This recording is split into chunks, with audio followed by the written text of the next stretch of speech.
Naka-screen recording ako pero hindi ko pala na-on yung microphone. Ing-ing lang. So, napagkatuan ko tong filter para sa eye.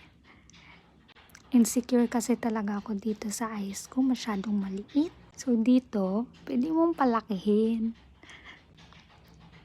Tingnan nyo. Nakita nyo ba yung difference? Nakakatuwa.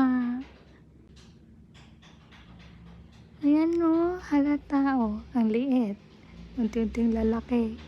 Dream eyes ko yung ganyan. Slow mo. Slow mo. Joke. Dahan-dahan.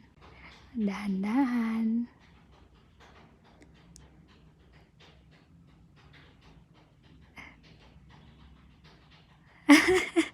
Nakakatuwa. Yun lang.